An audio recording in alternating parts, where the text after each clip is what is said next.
L'arrestation de Stéphane Julien, conseiller des Français de l'étranger au Niger, constitue un nouvel épisode troublant dans les relations déjà tendues entre la France et le Niger depuis le coup d'État qui a renversé le président Mohamed Bazoum. Cette affaire suscite des inquiétudes tant sur le plan diplomatique que sur le plan des droits de l'homme et de la transparence dans la gestion des affaires publiques.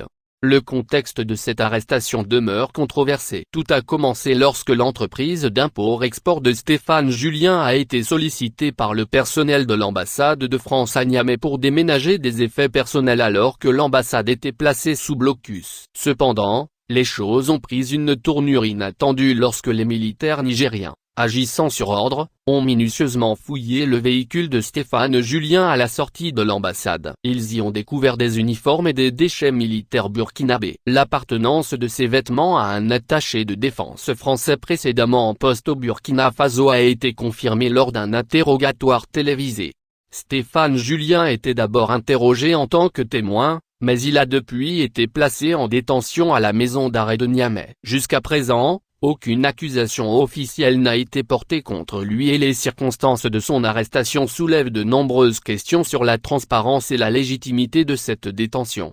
La réaction de la France ne s'est pas fait attendre, avec une demande ferme de libération immédiate de son ressortissant. Cette situation risque d'exacerber davantage les tensions entre Paris et Niamey, d'autant plus que le président Emmanuel Macron a refusé de retirer les soldats français présents au Niger malgré la demande des nouvelles autorités nigériennes issues du coup d'État. Cette position de la France contribue à maintenir un climat de méfiance entre les deux pays et peut avoir eu une influence sur l'arrestation de Stéphane Julien.